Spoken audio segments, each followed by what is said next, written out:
Describe football management in one word. Roller coaster. It really is. You're never level. You're up for a few seconds, then you're down, then you're up again. And it's having the ability to handle those ups and downs in the same way. Let's start off with the amazing season you're having. Obviously, Carabao Cup Final, you're flying in the league, you're doing well defensively as well, you haven't conceded that many goals.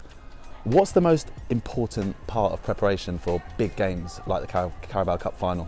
Well, I don't think it's just big games. I think preparation for us is we try to be very consistent. I feel the players want that for games. I don't think although they want the training to be different, but I think that the closer you get to the game, more consistent we are. So I think we will try and treat it like any other game. And sometimes it's about taking the pressure off the players rather than adding pressure to them. And sometimes it's about adding pressure to them and making them realise the importance of the game. So I think you have to read your players' mindsets as you start to prepare the match. What's the most important part of the preparation? Is it the tactics? Is it the mental side of things? I'd say it's a combination of everything. I don't think you can neglect one aspect of it. So certainly the tactical preparation is hugely important. Physically, you've got to get the players in the right frame of mind. So, in the right place. So you don't want to overtrain, you don't want to undertrain. So you've got to get the balance right. And then mentally, the players have got to enter the pitch in a confident place and being able to express themselves in the best way that they can. So all of these things we try and consider from the team perspective, but also from the individual place as well. And how do you prepare for success? Is it a case of the start of the season setting objectives and stuff like that, or is it a game-by-game basis? Well, I don't know if you can prepare for success. I think you try and create a culture and a way of working that gives you the optimum chance for success. But I've never been one to try and predict what's going to happen or set goals too early that maybe could be then seen as negative if you don't achieve them. So you've got to tread very carefully around things like that, I think. But the culture and the day-to-day working and the atmosphere in the group, they're things you can control, and that's what we try and concentrate on. And having had amazing careers both as a player and as a manager, how do the two compare? Yeah, they're very different. I'd say I prefer playing. Yeah, I prefer playing. I think everyone would say that, I think. I prefer playing in the respect you're doing the actual thing that you did as a kid. So you're 6, 7, 8, you're kicking a ball against the wall, you don't really know why, but you're doing it because you love it. And scoring a goal and those emotions, not that I did it very often, but scoring a goal and those emotions, there's nothing like it. You can't replicate that in life, I don't think. But the next best thing is managing. And for me then it's helping people. You're coaching the players to be better, you're coaching the players to fulfill the dreams that maybe you didn't as a player, and so you're passing that on. And I think that's a great feeling as you get older in life, to try and make other people happy and give them the best moments of their careers. That's my aim now. What is the best moment of your career so far? There's a couple of moments that stick out that brings a smile to my face. One was promotion to the Premier League. Well, I think all the promotions really I've had, they're such rare moments in football. I've been lucky enough to go on a journey which most managers don't go on, from League 2 to League 1 to the Championship to the Premier League. And I feel so fortunate to have gone on that path where learning from the very, not the bottom, but from the very depths of League 2 to upwards, I could not have had a better way of ending up in the Premier League, because I think I was much better prepared for those experiences from where I come from. And then the experiences at Burnley, that was a real highlight, moving and then going back and to Bournemouth and then coming to Newcastle latterly. I think it's just been been an amazing thing, and I feel really lucky to have had all the experiences I had in my career. And what's the best advice you've ever been given?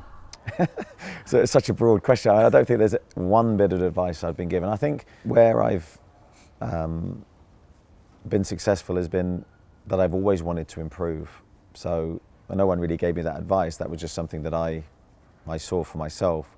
As a young coach, young manager, I knew that I didn't know anything really. I was given an opportunity and a chance to manage, and I wanted to be successful. So from that day to now, I've sort of seeked learnings. I've tried to improve myself. I've travelled to anywhere that I think can give me a bit of information that will make me better. And I think that one quality has served me so well. When I look at my work now to then, in my early days, it's not actually massively different, but I've definitely evolved and changed and tweaked things, and that's down to having an open mind, really.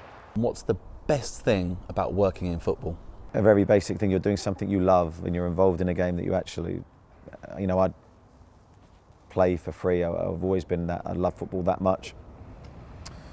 So if you're lucky enough to then do that as your job, it's an incredible thing. Now sometimes the job is very intense and draining and difficult, and sometimes you question how much you love it at times, but you do, ultimately you do. And I think that you're doing your hobby really as your work. It's an incredible thing. And what's one piece of advice you'd give to anyone wanting to work in the sports or football industry, whether it be coaching, maybe backroom staff, maybe as chief executives one day? Yeah, one piece of advice? I'll give a couple, I think. I think having a genuine love for what you do is really important. So it goes back to the thing I've just said about, I think, if you're a CEO, kit man, you've got to love putting the kit out, you've got to love helping the players, you've got to enjoy it, and you've got to, in my opinion, be really positive doing it as well. Because I've seen from the other side as a manager the power that all my staff have. Every single person in the training ground building can influence the players, positively or negatively. Very easy to get into a negative mindset and bring negativity onto the players. I encourage all my staff to try and have positive interactions and try and help. So you're actually influencing results in your work. The other advice would be to grow in your role and to try and be the best at what you do. As I say, that's what I've tried to do in my role as a coach. You'll be amazed how many people can sit and settle for their life and their role, but I would encourage you to be even better at what you're doing by training and educating yourself. And lastly, describe football management in one word. A roller coaster. It really is. You're never level. You're up for a few seconds, then you're down. Hopefully a few seconds, not long, then you're up again. And it's having the ability to handle those ups and downs in the same way and to not overreact in each situation and to give yourself longevity in the job. Oi, you. Yes, you. If you made it this far, thank you so much for watching, and please remember to hit the like and subscribe button if you want daily football content. And if you've got any football related videos you want to see me make, drop a comment and I'll see what I can do. Bang.